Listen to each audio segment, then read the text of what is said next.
네, 오늘은요, 계속되는 수주, 조선주 업황 흐름에 대해서 함께 짚어보도록 하겠습니다. 오늘도 마침 조선이나 기자재 종목들이 좀 많이 움직이고 있어서 연구원님과 이야기 나누면 좋을 것 같은데요. 먼저 저희 조선주 좀 수주 현황부터 짚어볼까요? 일단 그냥 글로벌 전체 전 세계 시장의 모습을 보면 전년 동기 누적 대비해서는 조금 줄어들고 있는 상황인데요. 네. 우리나라 업체들 같은 경우는 성과가 좀 좋은 상황입니다. 얼마 전에 이제 어제자 기준으로도 지금 실적 발표에서 이제 수주 실적을 발표를 했는데 현대중공업그룹 같은 경우는 벌써 한 96% 정도 목표 달성을 한 상황이고요. 삼성중공업 같은 경우는 2분기 실적을 발표를 하면서 올해 95억 불 그 목표 대비해서 한 63억 불 정도 수주를 했다고 했는데 앞으로 남아있는 8월부터 12월까지 남아있는 수주만 해도 한 60억 불 정도 된다라고 얘기를 한 바가 있습니다.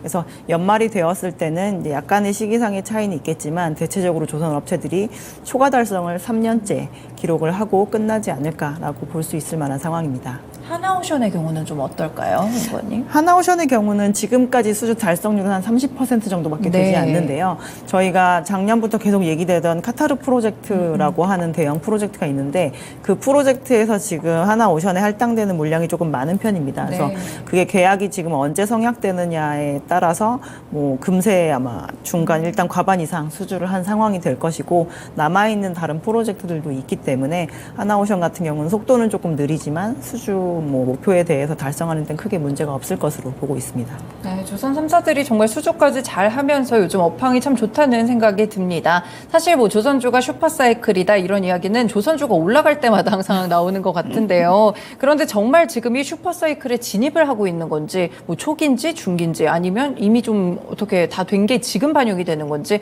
현재 위치가 좀 궁금합니다. 일단 코로나 팬데믹에 딱 들어서 저희가 이전보다 수주가 확 튀었던 시기는 2021년 상반기 정도라고 보시면 될 것 같아요. 지금까지 아직 그때 고점의 주가에 못 다다른 조선주도 있는 상황입니다. 근데 그때는 이제 수주 사이클이었다라고 하면 지금은 그때부터 수주한 물량들을 건조하기 시작하는 저희가 실적 개선 사이클의 초입이라고 생각을 하시면 될 것 같고요.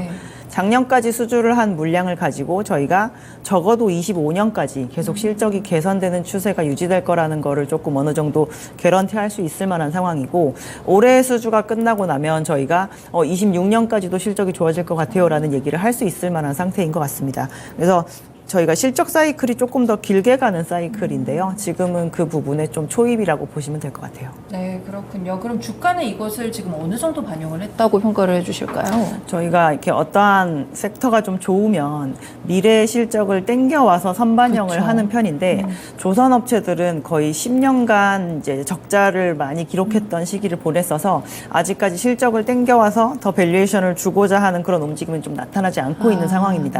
그래서 저희가 봤을 때는 지금 정도는 그냥 현재 가지고 있는 순자산 가치에 대한 부분을 풀리 반영한 정도의 주가 수준이라고 볼 수 있고요. 올해 한 4분기 실적이 나올 때가 실적으로 보면 어떻게 보면 좀 분수령이 될 것으로 보이는데 그렇게 되면 이제 1년치, 2년치 실적을 조금 땡겨오면서 주가에 좀 부담을 덜어내지 않을까라고 보고 있습니다. 네, 그렇군요. 이제 초입에서 말씀해 주셨던 카타르 프로젝트 잠깐 이야기가 나왔는데요. 지금 LNG선 수주 현황이 좀 어떤 상황인가요? 작년까지만 해도 일단 단일 연도에 발주된 LNG 캐리어 숫자상으로 최고치를 이미 갱신을 한 상황이고 올해도 아직 카타르가 나오지 않았는데 카타르 프로젝트가 우리나라에 발주하는 전체 총량은 올해는 한 40척 정도 될 것으로 보이고 있거든요. 근데 그거를 받지 않은 상태에서 이미 조선 3사가 다른 선주들로부터 수주한 LNG 캐리어가 올해도 또 수십 척에 이르는 상황입니다. 그래서 연간 100척 정도의 LNG 캐리어가 발주가 나오는 게 참 드문 일인데 아마 2년 연속 그러한 모습을 보이지 않을까라고 생각할 만큼이고요. 지금은 현재 저희가 알기로는 해운사와 카타르 사이에 이 운송 계약을 할 때 하루에 운임을 얼마나 받을지에 대한 내고가 이루어지고 있는 것으로 알고 있고 이 부분이 마무리가 되면 조선소한테 발주가 이루어지는 단계라고 보시면 될 것 같습니다. 네, 그렇군요. 이 카타르 프로젝트 말고도 조선 쪽에서 좀 기대할 만한 그런 프로젝트라든지 대규모 발주는 또 남아 있나요? 지금 아시아권에 있는 선사들 중에서 이제 컨테이너 선박에 대한 그 교체를 아직 발주하지 않은 그런 시리즈 물량의 것들이 조금 남아있다라고 알고 있고요. 이거는 글로벌 모든 조선업체한테 해당이 되진 않지만 우리나라 조선업체들이 주로 많이 하고 있는 그 해양 플랜트 쪽에서 작년 말부터 올해 초까지 저희가 입찰에 정말 많이 참여를 해놓은 상황인데 네. 아직까지 결과는 나오지 않은 상황입니다. 그래서 이제 북미 지역에서 저희가 LNG를 수출하고자 하는 그런 지역의 해상 가스전, 해상 유전 이런 데에서 이제 투입이 되어서 개발이 될 그런 해양 플랜트에 대한 발주건이 올해 하반기 연말까지 조금 남아 있는 상황입니다. 조선 업황에 대해서 이제 저희가 쉽고 재밌게 이야기를 해보는 시간이어서요. 네. 그러면 이제 국내 조선사들의 가장 큰 좀 뭐랄까요? 카운터? 그러니까 좀 경쟁사라고 하면 어떤 국가들이 있을까요? 지금은 원래 그냥 한중일 3개국이 원래 조선을 그래도 꽤 굵직하게 한다라고 볼 수가 있었는데 이번 시즌이 되면서는 일본은 이제 조선에서 약간 손을 띄는 분위기고요. 아, 네. 중국과 한국 이렇게 두 국가만 지금 남아있는 상황이다라고 보시면 될 것 같고 중국의 이제 후동중화라고 하는 업체가 우리나라로 치면 약간 대형 조선 속격에 해당하는 네. 곳이고 나머지들은 그렇게 사이즈가 크지는 않지만 어쨌든 아직까지는 뭐 배를 짚고 있는 모습을 보이고 있습니다. 경쟁력상으로 봤을 때는 국내 조선사들이 훨씬 좀 경쟁력이 있나요? 저희가 고부가 가치 선박이라고 얘기를 하는 뭐 LNG 캐리어나 아니면은 대형 컨테이너선 중에서 이중 연료로 추진하게 되는 그런 선박들 같은 경우는 일단 선택지가 처음에는 무조건 한국이고요. 네. 거기가 넘쳐났을 때 뭐 중국으로 조금 넘어가는 정도의 움직임이다라고 보시면 될 것 같아요. 네, 그렇군요. 그럼 이제 조선 종목들 본격적으로 실적을 좀 체크해 보겠습니다. 사실 뭐 계속 적자를 말씀 주신 대로 기록을 네. 하다가 흑자 전환도 조금씩 나오는 것 같기는 한데 어떻게 실적 보셨어요? 메인 조선업체들 중에서 아직까지 하나오션이 실적 발표를 일단 안 한 상황이고요. 네. 나머지들 중에서 이번에 2분기 실적에서 영업 적자를 기록한 업체는 현대미포조선 정도만 있고 나머지는 전부 다 흑자 전환을 했습니다. 저희가 지난 분기에 대비해서도 조금 좋아진 모습이고 그리고 그래도 공통적인 거는 모두 전년 대비해서 저희가 매출액이 한 30%가량은 늘어났다라는 것이고요. 네. 이게 22년 대비 23년에 그리고 23년 대비 24년에 조선업체들이 이제 선주에게 인도해주는 선박의 양이 일단 늘어났다는 것이고 21년 하반기부터 저희가 선가가 되게 급격하게 오르기 시작을 했는데 그 선박이 점점 비싸지면서 수주한 선박들을 조금씩 더 많이 건조를 하는 단계로 들어간다라는 겁니다. 그래서 이번에 매출이 잘 늘어나는 것에 대해서 어느 정도 실적에서 보였기 때문에 3분기, 4분기도 더 이런 식으로 매출이 늘어날 수 있지 않을까라는 기대감을 좀 가질 만한 나름 안도감을 주는 실적이었다라고 볼 수 있을 것 같습니다. 전반적으로 지금 다 흑자 전환이 좀 되는 분위기인데 그럼 하반기쯤 간다면 이제 거의 다 흑자다 뭐 이렇게 봐도 되는 걸까요? 4분기는 모두 다 확실하게 흑자 전환할 것으로 보고 있고요. 네. 저희가 3분기에는 뭐 요즘 날씨도 일단 대단히 덥잖아요. 네. 근데 조선업체들 같은 경우는 집중휴가제라고 해서 한 거의 짧게는 뭐 1주 아니면 2주가량을 작업을 아예 쉬는 그런 단계가 있습니다. 그래요? 저희가 야드가 정말 덥거든요. 그래서 막 아이스 조끼 입으시고 일하시고 막 수박을 정말 끌어안고 일을 해도 너무너무 힘든 그런 시기이기 때문에 그것 때문에 조업일수가 좀 모자라요. 그리고 이번에 추석이 9월입니다. 그래서 3분기에 많이 저희가 조업일수가 좀 모자라는 부분이 있어서 그럼에도 불구하고 전 분기 대비해서 조선업체들이 매출이 줄지는 않을 거다라고 얘기를 하고 있지만 그래도 아마 투여되는 비용 대비해서 매출이 아주 많이 나오는 건 아니기 때문에 2분기 대비 3분기는 실적이 개선되는 폭은 조금 미미할 것으로 보고 있고요. 네. 4분기가 이제 조업일수도 많고 저희가 더 높은 성과도 많이 섞이는 부분이 있어서 실적 면에 있어서는 확실한 턴어라운드를 보여줄 수 있을 거다라고 보시면 될 것 같습니다. 네, 4분기가 좀 턴어라운드 시점이 확실하게 될 것이라고 말씀 주셨는데요. 그러면 이제 내년도 좀 궁금합니다. 내년도의 실적 흐름들은 좀 어떨까요? 저희가 내년뿐만 아니라 내후년까지 계속 만드는 배들의 단가가 올라가는 구간이기 때문에 비용이 특별하게 예상치를 상회하게 확 튀지 않는 이상은 네. 그 영업이익률 자체가 계속 올라가는 추세가 이어질 거다라고 생각을 하셔야 될 것 같습니다. 네. 그렇군요. 네, 조선 종목들 이제 실적까지 좀 함께 기대를 해보겠습니다. 전반적으로 좀 좋은 모습인데 저희가 조선이랑 포함해서 운송 업체들도 좀 함께 살펴볼게요. 이제 운송이라고 하면 항공 쪽이 되겠죠. 네, 항공, 실적도 해운, 어떻게 유군 뭐 다 있죠. 네. 지금까지 저희가 항공업체들 중에서 실적 발표한 업체가 저가항공사 중에서는 티웨이 항공이 있고 대형항공사 중에서는 대한항공이 발표를 했습니다. 근데 두 업태의 항공사들이 조금 1분기 대비 2분기의 모습이 다른 모습을 보였는데요. 네. 대한항공 같은 경우는 1분기에도 4천억대 초반, 그리고 2분기에도 한 4천억대 중반 정도의 실적이기 때문에 영업이익 자체가 절대량이 좀 늘어나게 되었고, 저희가 원인을 잘 찾아보면 일단 국제여객 쪽에서 단가가 전혀 빠지지 않은 거를 확인을 할 수가 있습니다. 네. 저희가 이제 원래 장거리로 여행을 가시는 게 아무래도 방학 시즌일 때가 잘 팔리는 편인데 네. 요즘에 이제 3년 만에 여행들을 가셔서 그런지 비수기 성수기가 거의 없는 수준이라고 얘기를 하시더라고요. 네. 그래서 겨울방학 시즌이 끝나고 봄이 되면서는 일반적으로는 저희가 이제 유럽행이나 미국행은 조금 티켓 프라이스가 떨어지는 게 정상인데 네. 이번에 떨어지지 않고 와서 이제 2분기 실적이 오히려 더 개선이 되었는데요. 반면에 이제 티웨이 항공 같은 경우는 저희가 그 단가가 좀 조정이 되었고요. 한 네. 20-30% 가량 하락했던 것으로 보고 있습니다. 그래서 유가가 하락해서 연료비에 대한 부담이 좀 줄었음에도 불구하고 1분기에는 800억대의 영업이익이 나는데 2분기에는 200억에도 미치지 못하는 영업이익이 나온 바가 있습니다.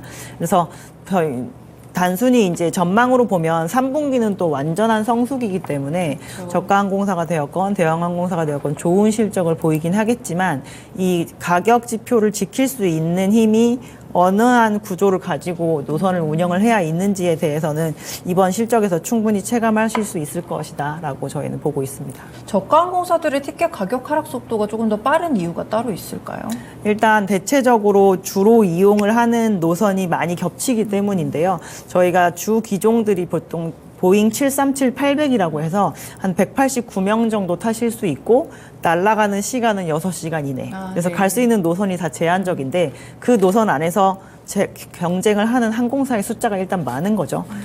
그리고 이 소비에도 양극화가 좀 심해진 상황인데 이 비행기 티켓에 대한 양극화도 좀 심해진 게 느껴지는 게 기존에 200만 원짜리 티켓이 이번에 팬데믹으로 인해서 400만 원을 오른 노선들은 오히려 팔리는 속도가 그렇게 늦춰지거나 이런 것이 보이지 않는데요. 네. 기존에 30만 원짜리 티켓이었던 게 50만 원으로 올라가 있으면 그 부분에 대해서는 예약률이 오히려 떨어진다라고 얘기를 하시더라고요. 그러면 항공사들이 취할 수 있는 방법은 가격을 더 낮춰서 예약률을 높이고자 하는 노력을 어느 정도 기해야 되기 때문에 저희가 비수기 영향을 안 받을 수가 없구나라고 생각을 하셔야 될 것 같습니다. 네, 그렇군요. 그래서 이제 대한항공 같이 좀 장거리 노선 갖고 있는 그런 기업들이 이번에 실적이 좀 나쁘지 않았던 것 같은데 네네. 화물 쪽은 좀 좋지 않았던 것 같더라고요. 네네, 그쪽은 좀 맞습니다. 어떻게 보실까요? 화물은 기본적으로 원래 이 아시아 퍼시픽 노선이 전 세계에서 가장 많은 물량을 가지고 있긴 한데요.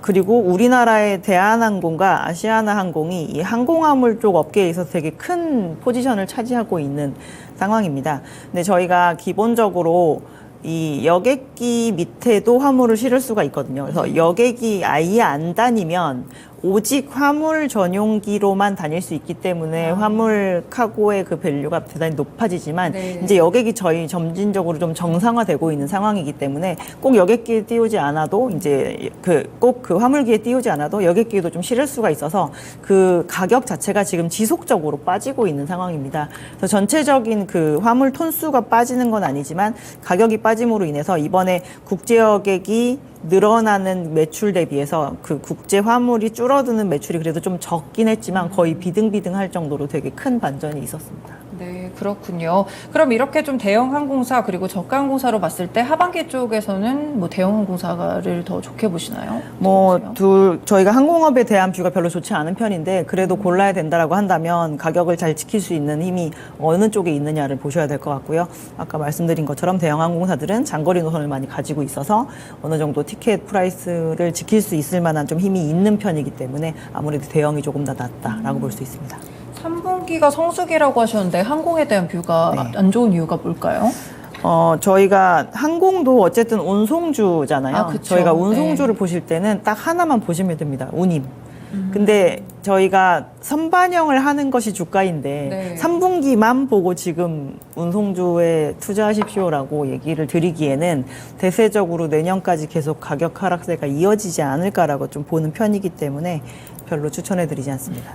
네, 그렇군요. 저희 항공주들에 대해서도 이제 실적 체크를 조금 더 해봤고요. 해운이나 이쪽은 또 어떨까요? 일단 해상운임이 전체적으로 뭐 코로나 팬데믹 구간에 많이 올랐던 것이 다 원점으로 돌아가고 있는 구간이기 때문에 네. 운임에 연동된 거를 감안하면 해운사들의 실적이 우상향을 할 거라고 저희가 당연히 얘기할 수 없을 만한 상황이고요. 뭐 그런 걸로 인해서 아마 전 분기 대비해서는 다들 감익이 되는 모습을 보이지 않을까라고 추정하고 있습니다. 네, 그렇군요. 네, 이렇게 또 조선이랑 항공사 그리고 해운 업체들까지 전반적으로 좀 같이 짚어봤습니다. 운송 쪽에서 또 어떤 거 짚어봐야 될 남은 섹터들이 있을까요?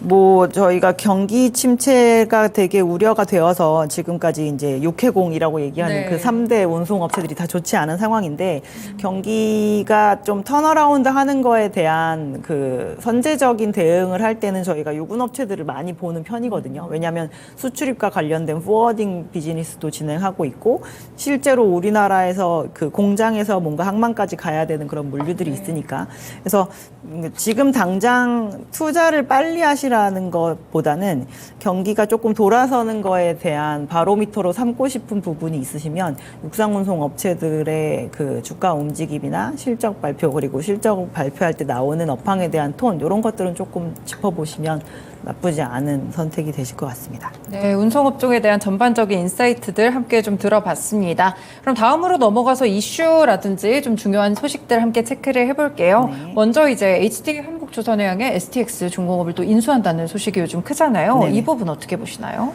저희는 이 뉴스가 나오고 나서 STX 중공업을 기자재 업체들 중에서는 가장 최선호주로 추천을 드렸는데요. 요거는 그 HD 현대 중공업 그룹이 지금 영위를 하고 있는 선박용 엔진 비즈니스에 대한 약간 증서 이슈로 보시면 될 것 같습니다. 기존에 원래 현대중공업 그룹이 그룹 내에 필요한 물량을 소화를 하다 보면 실질적으로 바깥의 외부 고객에 대한 엔진 납품을 많이 할 수 없는 부분이 있거든요. 네. 캐파에 대한 그런 한계 때문에. 근데 요거를 인수함으로 인해서 저희가 이제 3자로부터 들어오는 엔진에 대한 수주를 좀 더 늘릴 수 있고 이 부분에 대한 생산력을 조금 늘려줄 수 있다라는 측면에서 뭐 상당히 괜찮은 딜이라고 생각을 하고 있고요.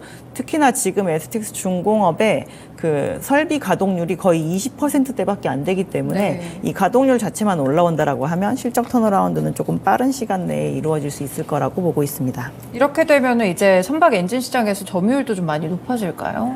원래 엔진 시장이 그냥 우리나라는 현대중공업의 엔진 사업부 그리고 HSD 엔진 그리고 STX 중공 이렇게 세 군데밖에 없었는데 STX 중공업이 거의 이제 업에서의 그 위치를 잃어버리다시피 하는 상황이었다가 이제 현중으로 편입이 되는 거라 아마 3자 물량으로 들어오는 거에 대해서 이 HSD 엔진과 현대중공업 그룹 사이의 경쟁이 좀 세질 수 있을 거다라고 보고 있습니다. 네, 그렇군요. 다음으로는 이제 한국카본과 관련된 이슈 살펴보겠습니다. 한국신소재 흡수합병 승계를 또 준비하고 있다고요. 한국신소재는 지금 저희가 한국카본과의 지분 관계는 없지만 한국카본의 최대 주주인 그 본인의 특수관계인들의 지분만으로 네. 이루어진 회사입니다. 그래서 당연히 합병을 하게 되면 그 특수관계인의 한국카본에 대한 지분이 높아지고 있는 건 맞는데 기존의 영업적으로는 이 신소재에서 만든 유리섬유를 이제 직조를 해서 한국카본에게 넘겨서 이제 요걸 가지고 또 저희가 본행제를 만드는 그런 네. 업체를 가지고 있고 이게 이렇게 특수관계인의 지분만으로 이루어져 있다 보니 항상 이제 뭐 일감 몰아주기나 막 이런 거에 대해서 계속 태클이 걸리고 있는 상황이거든요. 그래서 어차피 궁극적으로 저희가 사업을 좀 키우겠다라고 한다면 그냥 그 흡수합병을 해서 좀 승계를 준비하는 게 차라리 낫겠다라고 판단을 내린 것 같고요. 다행히 그 합병 비율 자체가 기존의 비상장사의 이제 순자산 가치만 인정이 되고 영업 가치에 대해서는 거의 제로로 인정이 되고 있는 상황이기 때문에 뭐 주주 가치를 지금 기존 주주 가치를 엄청나게 높여주는 건 아니겠지만 그래도 피해를 최소화하는 선에서 뭐 합병을 하는 게 아닌가 싶고 지금 특히나 저희가 이 본행제 시장이 조금 커지고 있는 상황인데 계속 이러한 문제 때문에 저희가 캐파를 못 늘리고 있는 것보다는 이렇게 합치고 나서 회사의 캐파도 좀 자유롭게 늘리는 것이 나쁘지 않은 선택이다라고 보고 있습니다. 네, 기자재 이슈들을 좀 많이 체크를 해봐가지고 기자재 관련 종목들도 좀 궁금한데 네네. 조선 기자재는 좀 어떤 식으로 구성이 돼 있을까요, 종목들이? 조선 기자재는 일단 선박에 들어가는 필수재와 네. 이제 약간 어떠한 특정한 선박에만 들어가는 것으로 이렇게 좀 나눠서 볼 수가 있는데요. 방금 얘기했던 뭐 본행지 업체들 같은 경우는 모든 선박에 들어가는 것은 아니고 저희가 네. 그냥 LNG 캐리어에만 들어가는 것이니까 뭐 한국카본, 동성화인텍 이런 업체들은 이제 그런 성격을 가지고 있고요. 저희가 LNG 말고 LPG선에 들어가는 탱크를 주되게 네. 만드는 회사로 세진중공업이라는 회사도 있습니다. 근데 이제 선박을 만들었다면 무조건적으로 만들어야 되는 필수제 시장에는 일단 제일 첫 번째로 꼽히는 게 이제 엔진이죠. 네. 배가 어쨌든 추진이 되어서 나가야 되고 배 안에서도 저희가 전기를 써야 되기 때문에 그래서 추진용 엔진은 아까 말씀드렸던 현대중공업의 엔진 사업부, STX 중공업 그리고 HSD 엔진 이렇게가 만들고 있고 저희가 발전용 엔진은 STX 엔진 그리고 현대중공업 안에 힘센 엔진 요렇게가 만들고 있는 상황이다라고 보시면 될 것 같고요. 나머지 뭐 선박에 들어가는 배관, 뭐 그 안에 이음새에 해당하는 막 피팅 이런 것들 만드는 거 수도 없이 많이 들어보셨겠지만 뭐 성광밴드, 뭐 네. 태광 그리고 뭐 동방성기 이런 업체들이 상당히 많이 포진이 되어 있습니다. 그렇군요. 그럼 기자재 업체들 가운데서도 뭐 약간 조금 더 수혜를 받거나 요즘 업황에 좀 괜찮게 갈 수 있는 것들이 아무래도 뭐 LNG 라인 이쪽으로 봐야 될까요? 어떻게 LNG는 근데 기본적으로 저희가 조선 업체들이 LNG를 만드는 그 캐파를 꾸준하게 계속 늘리거나 이러진 않습니다. 한정적으로 딱 네. 만드는데 지금 그 업황이 예전에는 이렇게 되게 많이 이렇게 변동성이 있었다라고 한다면 지금 꾸준하게 계속 많이 만들 수 있는 정도의 업황이 된 것이거든요. 그래서 본행제 업체들은 아마 앞으로도 계속 이 탑라인이 막혀 있는 것 같다라는 얘기를 분명히 들으실 만한 상황이 있겠지만 네. 그래도 어쨌든 지금은 업황이 괜찮은 게 뭐 맞는 부분이고요.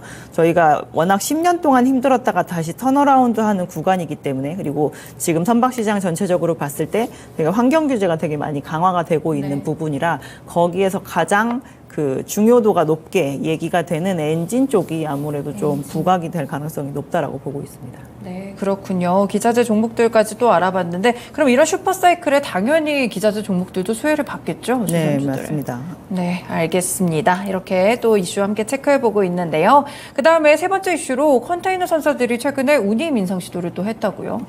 컨테이너 선사들은 원래 이제 시즌마다 계속 인상 시도를 원래 하는 네. 것이고요. 뭐 이렇게 정기적으로 하는 것이고 이게 이제 월 초에 인상을 하겠다라고 화주들한테 이렇게 노티스를 하면 그게 받아들여지기도 하고 받아들여지지 않기도 합니다. 근데 시도는 항상 하죠. 네. 그래서 저희가 보면은 운임이 월초에 올라갔다가 월말에 다시 제자리로 돌아가 있고 또 월초에 올라갔다가 월말에 다시 제자리에 돌아가 있는데 이번에 이제 성수기이기도 하고 그래서 또 시도를 한 것으로 저희가 보이고 있는데 이게 운임이 정말 추세적으로 계속 오르려면 SCFI라고 하는 운임이 올라갔을 때 CCFI가 그 부분을 따라가야 되거든요. 네. 근데 지금 전혀 그렇지 못한 모습을 보이고 있어서 시도는 하지만 시장에 원천적으로 지금 컨테이너 선박이 많이 인도가 되고 있는 상황이기 때문에 공급 과잉에 대한 부분을 타개하기 어렵다라고 보고 있습니다. 네, 저희 이슈까지 좀 세 가지를 함께 체크를 드렸습니다. 그러면 이제 전반적으로 봤을 때 좋은 점들은 많이 봤어요. 지금 수주도 많이 늘어나고 실적에도 네. 반영이 되는 상황인데 갖고 있는 리스크들은 어떤 것들이 있을까요? 단기적으로 보면 올해는 3분기에 수주가 많이 몰리고 4분기에는 조금 쉬어가는 모습을 보일 수도 있을 것 같습니다. 투자자들 입장에서 보셨을 때는 4분기에 업황이 다시 좀 다운되나라고 걱정을 하실 수도 있을 것 같고요. 근데 그 부분은 저희가 수주 목표를 계속 초과 달성만 하는 게 되게 좋은 건 아니거든요. 어느 네. 정도까지 받고 내년에 또 내년에 영업을 해야 되는 게 맞아서 그래서 그런 걸로 인한 뉴스플로우의 이제 부재 뭐 이런 거에 대한 부분이 지금 단기적으로 봤을 때는 가장 투자하실 때 좀 불안감을 가질 수 있을 만한 이슈가 아닌가 싶습니다. 네, 그러면 이제 항공사들 가운데서는 항공사 쪽에서는 리스크가 어떤 게 있을까요? 항공사의 리스크는 일단 원래도 저희가 비용 통제나 이런 게 원활하게 되는 산업은 아니거든요. 규제 산업이기도 하고. 그래서 뭐 전체적으로 만약에 이제 유가가 좀 상승세로 간다거나라고 하면 그 유가 상승분에 대한 거를 유료할증료로 물론 커버를 할 수 있긴 하지만 저희가 항공사가 많이 감내해야 되는 부분이 있습니다. 그래서 저희가 코로나 이전 대비 연료비의 변동도 그렇고 요번에 실적 발표할 때 보면 인건비 레벨이 진짜 많이 올라갔거든요. 네. 그래서 비용에 대한 그런 부분에 부담이 있다라는 게 항공사들 입장에서는 조금 그 리스크가 될 것으로 것으로 보이고 있고요. 결국 우리나라로 봤을 때는 이 코로나 팬데믹 기간 동안 결국 구조조정은 하나도 당하지 않았거든요.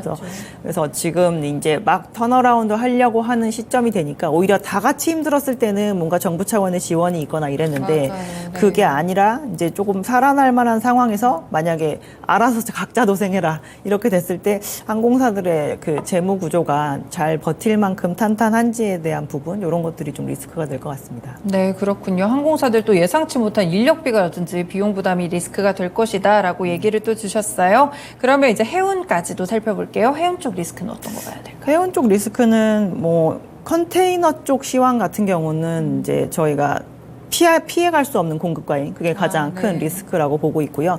올해도 배가 4월부터 본격적으로 인도가 되기 때문에 저희가 아직까지 그렇게까지 많이 인도된 컨테이너를 경험하지 않고 있는 상황입니다. 그래서 어찌 되었건 추가적으로 더 공급 과잉에 대한 거를 산업적으로 체감을 할 수 있다라는 부분이 있고 뭐 개별 종목으로 봤을 때는 HMM 같은 경우는 지금 매각을 진행을 하면서 저희가 주식 전환에 대한 얘기도 또 계속 나오고 있어서 주당 가치 하락에 대한 부분이 있고 또 하필이면 이 HMM의 인수 딜에 기존에 상장되어 있는 또 다른 해운사들의 오너들이 모두 다 관심을 가지고 있는 상황입니다. 그래서 뭐 대한해운의 오너인 SM그룹도 관심을 가지고 있고 페노션의 오너인 하림그룹도 관심을 가지고 있는 상황이라 이 빅딜 자체에 대해서 시장이 긍정적으로 받아들일지는 잘 모르겠다라고 볼 수가 있고요. 그런 부분에 대한 것도 시장에서는 좀 걱정하셔야 되는 이슈라고 보고 있습니다. 매각이 금액이 어마어마하던데 실제 좀 인수가 가능한 현실한 기업들이라고 볼 수 있을까요? 지금 저희가 인수를 하겠다라고 손을 든 기업들을 보면 자체적으로 캐시를 그렇게 넉넉하게 가지고 계시지는 않은 것 같아요. 네. 그래서 각자 이제 재무적인 투자자와 같이 컨소시엄으로 들어오시게 되는 건데, 실질적으로 저희가 이 오너십이 바뀌게 되면 지금 HMM이 들고 있는 이 현금이 영업 전략을 좋게 하기 위한 걸로 온전히 잘 쓰일 수 있을지 이런 것도 사실 지금은 잘 모르겠는 상황입니다. 네, 그렇군요. HMM까지도 함께 체크를 해봤습니다. 지금 계속 조선이랑 항공 그리고 해운까지 세 가지 섹터로 나눠가지고 연구원님과 함께 말씀 들어보고 있는데요. 그럼 먼저 조선 섹터부터 하반기 섹터 전망 들어보겠습니다. 올해 상반기 대비 하반기 그리고 올해 대비 내년까지는 저희는 그 전망이 크게 바뀌지는 않을 것으로 보고 있고요. 아까 말씀드렸다시피 이제 지금은 실적 사이클의 거의 초반이기 때문에 내년까지 실적 개선세가 유지가 될 것으로 보이고 있고 아직까지 코로나 팬데믹에 돈을 많이 벌고도 발주를 하지 않은 부정기선들이 발주가 나올 룸이 충분히 남아있는 상황이라 수주 모멘텀이 뭐 이것저것 다 갖다 쓴 상황이 아니다. 아직까지 남아있는 한 방이 있다라고 보시면 될 것 같습니다. 네, 그렇군요. 조선주들은 정말 그래도 오랜만에 요즘 주가도 많이 올라가고 있던데 전망까지 상당히 밝게 관측이 되는 것 같습니다. 조선주들도 이제 보통 한 세 가지 종목 정도 있으니까요. 토픽으로는 어떤 종목 주시겠어요? 저희는 조선 최선호주는 한국조선해양 말씀드리고 있고요. 조금 길게 말씀드리고 있고 기자재는 아까 말씀드렸지만 STX 중공업을 최선호주로 말씀드리고 있는데 요즘 주가 수준에서 완성 조선 업체들 중에 주가 부담이 좀 제일 적고 수주 모멘텀이 좀 살아있는 업체가 누구냐라고 물어봤을 때는 현대미포조선도 지금은 좀 관심을 가질 만한 구간인 것 같습니다. 올해 들어서 가장 못 오른 조선주이기도 하고요. 이번 2분기 실적이 나올 때 홀로 적자였었던 것도 있긴 한데 지금 현재 전년 대비해서 저희가 수주가 잘 나오고 있는 선종이 탱커, 케미컬 그리고 LPG 선 이렇게가 있는데 그런 선종들에서 조금 경쟁력이 높은 그 조선 업체이기 때문에 말씀을 드립니다. 한국조선해양은 어떤 이유일까요? 한국조선해양은 일단 HD현대그룹의 그 조선 중간지주회사라고 보시면 될 것 같은데요. 거의 100%의 지분을 가지고 있는 회사 중에서 현대사모중공업의 지분을 가지고 있습니다. 근데 저희가 이번 팬데믹 구간 동안 단가가 제일 좋은 수주를 많이 받은 업체가 현대사모중공업이라서 이제 종속회사의 그 실적 턴어라운드 폭이 아마 그룹 내에 있는 3사 중에서 가장 월등히 좋을 것으로 보이고 있는데 이제 중간지주라는 것만으로 지금 밸류에이션이 많이 좀 그렇게 싼 편이기 때문에 그런 상대적인 이점이 있다라고 보시면 될 것 같습니다. 네, 밸류 측면에서 봐주셨군요. 한국조선해양 그리고 현대미포조선도 같이 관심을 가져보시면 좋을 것 같고요. 기자재 최선호주는 STX 중공업을 골라주셨습니다. 네, 그 다음으로 항공 종목들, 항공 섹터의 하반기 전망 어떻게 보세요?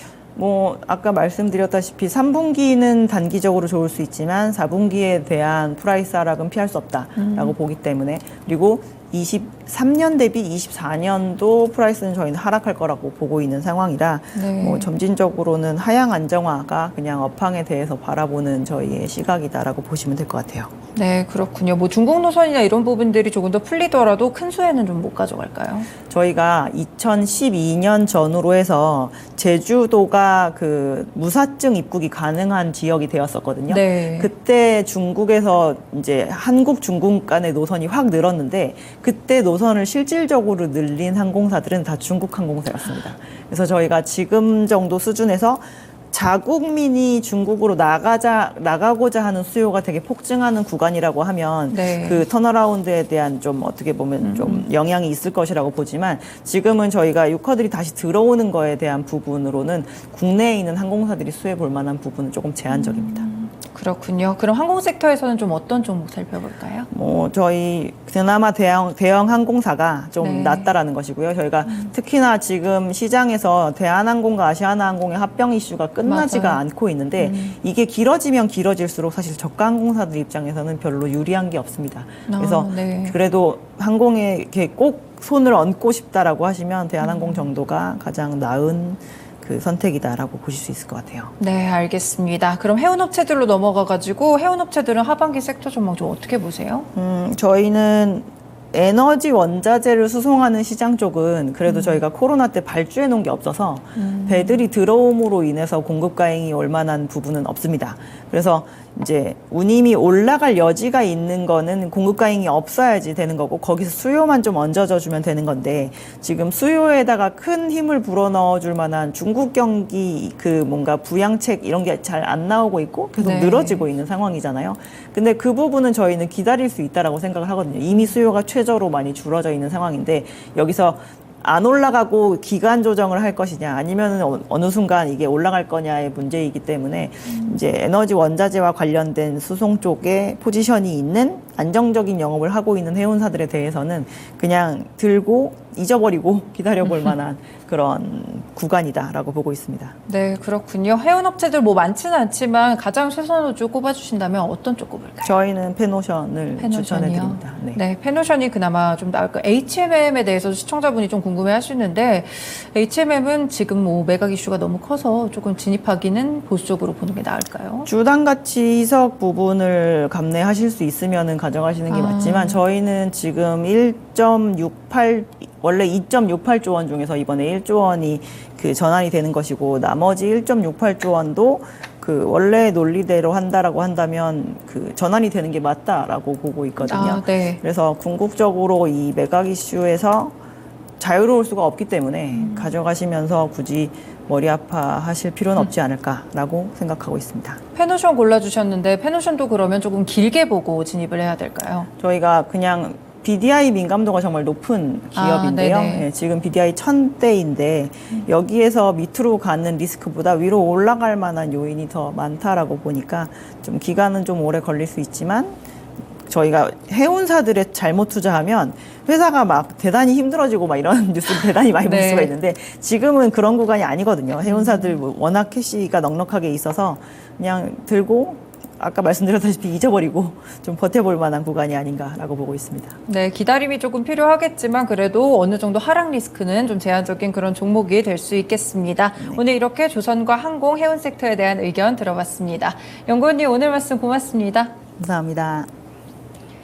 네, 오늘 이렇게 또 쉬운 산업 읽어주기 시간은 신영증권의 엄경아 연구원님과 함께 했고요. 운송업체에 대해서 전반적으로 시각을 들어봤습니다. 일단은 조선업황을 중심으로 많이 파헤쳐봤는데, 슈퍼사이클 온 건지 안 온 건지 궁금하셨죠? 이 부분 이제 앞으로 더 좋아질 일만 남았으니까요. 조선 종목들 살펴보시면 좋을 것 같고요. 전반적으로 토픽 종목들 다시 한번 짚어드리면요. 조선 섹터에서는 한국조선해양, 그리고 운송 쪽에서 또 항공 쪽에서는 그나마 또 대한항공을 봐주셨고요. 그리고 운송에서는 페노션까지 함께 체크를 드렸습니다.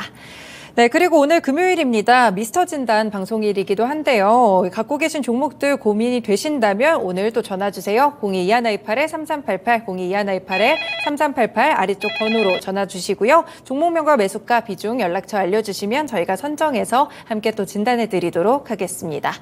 네, 지금까지 다양한 투자 판단에 도움이 되는 말씀들 전해드렸는데요. 특정 종목의 상승과 하락을 보장하지는 않습니다. 토마토랜드 2.0 여기서 마치겠습니다. 남은 오후장도 투자 잘하시길 바라겠습니다. 시청해주셔서 고맙습니다.